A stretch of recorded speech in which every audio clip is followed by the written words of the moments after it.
Hi there, Chris here with another fresh tip for you all. In this video, we are going to take a look at Katakros, the Mortarch of the Necropolis. So this whole kit, we are going to be doing a beginning to end, and so we're going to get started with this little fella here. This is Gnosis, the Scrollbearer. All the parts have been left separate from the rest of everything else. It's been primed in Wraithbone, the Citadel primer, and we are going to start with the bone sections of this model.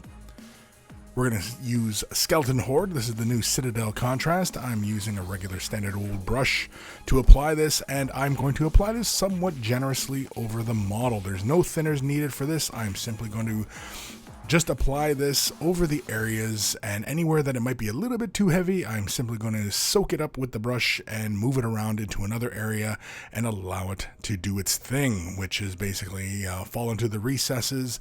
This is a fantastic way of getting the bone color, the base tone, as well as basically the shade wash of the model done in a pretty much single shot. And if you're doing a big kit like this, or you have a whole army of these guys to do, I think this is a really fantastic way of getting it done. But as you can see, it goes by fairly quickly here. We just simply do the feet and his upper body. Normally in the guide it says to leave those scrolls separately. I glued it in because I didn't really see it as a problem. Next we're going to use some snakebite leather, some Citadel contrast, and basically what we're going to do is we're going to thin this down just a little bit with the contrast medium. I don't want this overly saturated, and I'm going to apply this in some areas where I want a little bit more separation. So I'm going to apply it around where the feet meet the cloth, as well as where the toes meet the rest of the foot, anywhere I really want to increase the contrast.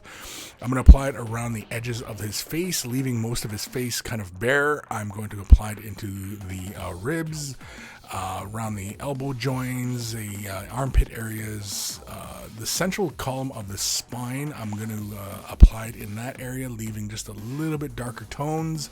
But otherwise, I'm not applying it over the entirety of the model. I'm kind of picking and choosing where I want the color to be deeper. Also with the snakebite leather, because it's a nice rich brown, it's going to give us some nice contrast and give us that nice kind of, ancient kind of bone kind of look. And as you can see, it's just simply moving it around, getting into the nooks and crannies, creating some areas that we want the color to deepen. Set it aside, allow it to dry, and then we're going to come in with some Wraithbone, and this is the new Wraithbone base color. We're going to use a larger dry brush, just apply a little bit onto our palette, use our larger dry brush, and very, very gently we are going to give this model just a quick little dry brush. And you can see on the feet, I'm kind of going in a side-to-side upward motion. I'm not too worried about hitting the cloth or the scroll of the model, because again, it's been primed in Wraithbone, which is pretty much the same value of the color, so I'm not too worried about that. And as you can see, I'm just being very, very light-handed as I move the brush around, applying it onto the raised areas. And I'm just grabbing the model just a little bit here, but as you're dry brushing, as long as you've removed a lot of the paint from the bristles, you can just simply achieve this very light dry brushing. If you feel the model moving around in your hand a little too much, you are dry brushing a little too heavily. Switching back to our standard brush here, and using just a little bit of the dampness of the brush to thin the color down just a bit. And I'm just going to reestablish the edges and such where I want the color to be just a little bit brighter, a little bit stronger, and just, a little bit more of an edge highlighting is what we're really kind of doing here. Again, this is a really fast kind of way of getting this guy done, as there are a whole bunch of pieces to get done with this kit.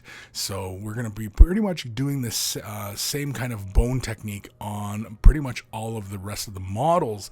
We will show that in the future videos, but otherwise, it's not going to be anything, terribly groundbreaking or anything like that.